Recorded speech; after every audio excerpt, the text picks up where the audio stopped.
এখন আমরা একটু যেতে চাই বগুড়ায়। বগুড়া আমাদের সহকর্মী আব্দুর রহিম বগরা ভাই, উনি খুব প্রবীণ একজন সাংবাদিক, বাংলা ভিশনের শুরু থেকে শেষ মানে আছেন। একই সাথে আহ বগুড়ার একজন ইতিহাসবিদ হিসেবে পরিচিত। বগরা ভাই, আপনি আমাকে শুনতে পাচ্ছেন?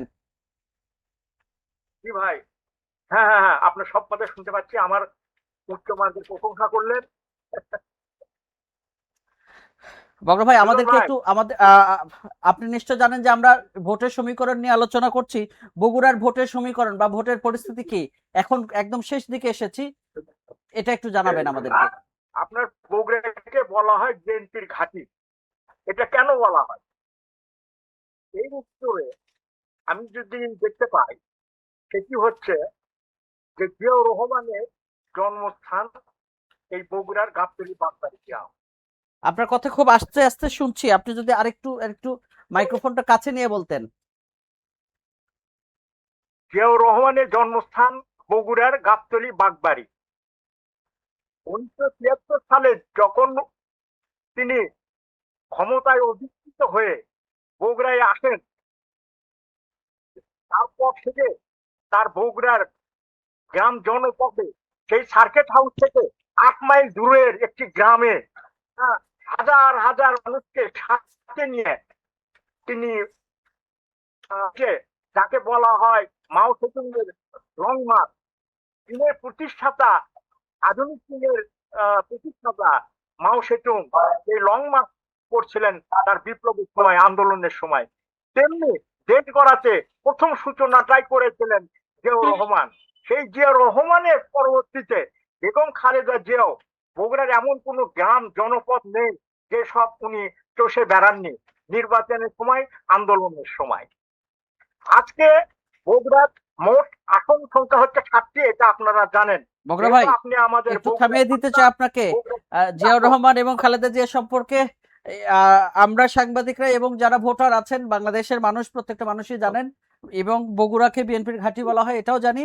কিন্তু এখন এসে জানতে চাইবো যে আসলে আসন ধরে ধরে যদি যদি আমরা পর্যালোচনা একটু জানতে চাই, মানে সেই বিষয়ে কি বলবেন, এটা একটু বলবেন, জানাবেন আমাদেরকে। এখন 7টি, 2টি হচ্ছে বগুড়ার, আমাদের বগুড়ার মানুষের কাছে মর্যাদাপূর্ণ আসন। সেটি হচ্ছে বগুড়া সদর। বগুড়া সদর 6 আসন। যেখান থেকে তারেক রহমান এই প্রার্থী হয়েছেন বিএনপির। এই প্রার্থী, এই আসনের প্রার্থী হচ্ছেন বিএনপি চেয়ারম্যান তারেক রহমান। আর বগুড়া 7 গাবতলী শাহজাহানপুর, এখানে বেগম খালেদা জিয়া প্রার্থী ছিলেন। তার প্রয়াণের পর সেখানে মোর্শেদ বিএনপির এক নেতা প্রার্থী হয়েছেন। এই দুটি মর্যাদাপূর্ণ আসনের মধ্যে বগুড়া সদরের মানুষের একটি আকাঙ্ক্ষা যে তারেক রহমানকে তারা সর্বোচ্চ ভোটে নির্বাচিত করবেন। যেমন অতীতে 96, 2001-এ বেগম খালেদা জিয়াকে তারা সর্বোচ্চ ভোটে নির্বাচিত করেছিলেন। এটি কেন তারা করতে চান আপনি জানেন? বগুড়ায় যে গ্যাস সরবরাহ করার মধ্য দিয়ে 10,000 অটোরিকশা এখানে অটোরিকশার পিছনে বিনিয়োগের সুযোগ সৃষ্টি হয়েছে। এই যে হাজার হাজার মানুষের কর্মসংস্থান হয়েছে একমাত্র গ্যাস আসার কারণে। আরেকটি জিনিস, বগুড়ায় আবাসিক যে এলাকাগুলি গড়ে উঠেছে, হ্যাঁ, এটা কিন্তু গ্যাস আসার ফলে, হ্যাঁ, এই যে বাড়ি বাড়ি গ্যাস, গৃহিণীরা গৃহিণীরা কিন্তু এই প্রতিদান প্রতিদান কিংবা কৃতজ্ঞতা প্রকাশে বগরা ভাই, এই আমরা সেই এই পানি। দুইটা দুইটা সবচেয়ে বিএনপির জন্য শক্তিশালী আসন। সেখানে জামাতের যারা প্রার্থী আছেন, মানে প্রতিদ্বন্দ্বী যারা আছেন নিকটতম, তারা তো জামাতেরই প্রার্থী হবে, এবং তাদের সেখানকার আচ্ছা, অবস্থা কি? এখানে বগুড়া সদরের তারেক রহমানের প্রতিদ্বন্দ্বী প্রার্থী হচ্ছেন জামাতের তরুণ এক নেতা, তার নাম আবিদুর রহমান, অধ্যক্ষ আবিদুর রহমান সোহেল। সে একটা সম্মানজনক প্রতিযোগিতায় পারে বলে মনে করা হচ্ছে। কিন্তু মানুষের যে আবেগ, এই 6 আসনে মানুষের যে আবেগ, আপনি দেখেছেন যে তারেক রহমানের সেন্ট্রাল মসজিদে এই মসজিদটা তিনি তৈরি করে দিয়েছিলেন, কিন্তু সেখানে নামাজ আদায়ের সুযোগ হয়নি। এই গত 30 জানুয়ারি প্রথম উনি এই মসজিদে নামাজ আদায় করেছেন এবং সেই দিনে অসংখ্য মুসল্লি তার পিছনে জামাত করেছে। মানে তারই প্রতিষ্ঠিত এইসব মসজিদে। কারণে, হ্যাঁ জি জি, এইসব কারণে আমরা জনগণের সাথে কথা বলে জেনেছি যে এখানে যে নির্বাচনের যে ফলাফল হবে, তারা চাচ্ছেন যে সর্বোচ্চ ভোটে তারেক রহমানকে নির্বাচিত করা। এছাড়াও আরো 5টি আসন আছে বগুড়া ভাই, এছাড়াও আরো 5টি আসন আছে, 7টি আসন।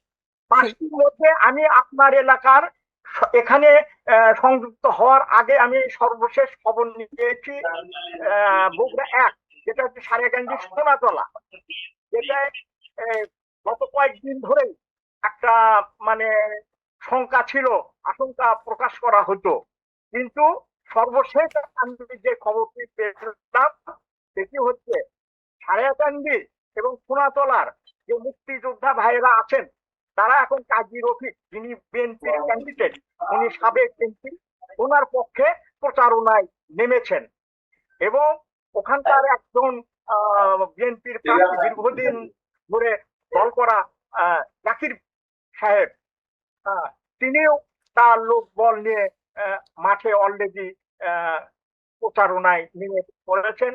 চরের ভিতর যে সব অভিমানী বিএনপির নেতারা ছিলেন, তারাও মাঠে ভোটারদের কাছে বাড়ি বাড়ি যাওয়া শুরু করেছেন এবং তারাও কাজ করছেন। এই যে ব্যবধানটা ছিল, এটা ঘনিষ্ঠতা লাভ করেছে বলে আমি সর্বশেষ খবর পেলাম। বগুড়া 2 শিবগঞ্জ, সেখানে বেশ কয়েকজন হাইব্রিড প্রার্থী, বিএনপির প্রার্থী হচ্ছে মীর শাহ আলম, তারপরে আছেন আমাদের 5 দলীয় জোটের নাগরিক ঐক্যের প্রার্থী, নাগরিক ঐক্যের সভাপতি মাহমুদুর রহমান, তারপরে আছেন জাতীয় পার্টি নাঙ্গল মার্কার আপনার শরীফুল ইসলাম জিন্না, যিনি বিগত সরকারের সময় পরপর 3 বার ওই আসনের সংসদ সদস্য ছিলেন। তিনি আবারও মনোনয়নপত্র দাখিল করেছেন।